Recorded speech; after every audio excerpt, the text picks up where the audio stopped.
पति को भार्या की सदा रक्षा और उसका पालन करना चाहिए। उसको पति कहते हैं क्योंकि वो पत्नी को पतित होने से बचाता है। उसको भर्ता कहते हैं क्योंकि वो कमा करके लाता है और पत्नी का भरण करता है, इसलिए उसका नाम भर्ता है। पति के सामने पत्नी को कभी कमाना नहीं पड़ता, नहीं तो फिर वो धर्महर्ता हो जाएगा, वो भर्ता नहीं होगा, वो धर्महर्ता हो जाएगा। पति के होते हुए और पत्नी कष्ट भोगे तो पति शब्द के ऊपर एक बहुत बड़ा लाक्षण लग जाता है। ये कुंडला कहती है, मैं तो अभागिनी हूं, मेरे पति मुझे छोड़ करके दुनिया छोड़ के चली गई हैं और मैं कितनी परेशान हूं ये मैं जानती हूं।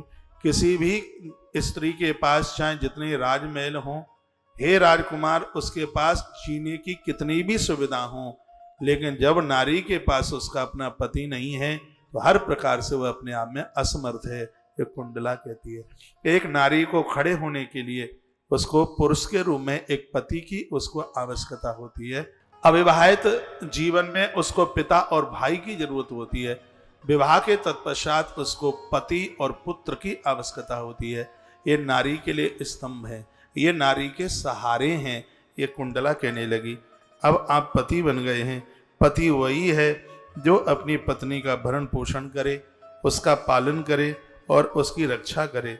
भार्या भर्ता की सहायनी होती है, पत्नी भी सहयोगी होती है पति की, उसको धर्म कर्म कार्यों में जोड़ने का काम करती है। सम्यक प्रकार से पत्नी से तीन चीजें मिलती हैं।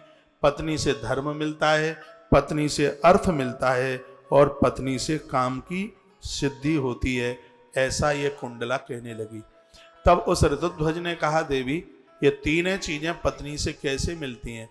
तब जवाब दिया है कि पुरुषों के पास में इतना समय नहीं होता। घर की स्त्री ही तरह तरह की पूजा करती है, उपवास करती है, व्रत करती है, जिसका पूरा का पूरा पुण्य उसके ससुराल पक्ष को मिलता ही है। जिससे उसके बच्चों की तरक्की होती है, जिससे उसके पति की तरक्की होती है। तो इसका अर्थ यह है कि पत्नी से सबसे पहले धर्म मिलता है और उसके तत्पश्चात फिर कहा पत्नी से अर्थ की पूर्ति होती है।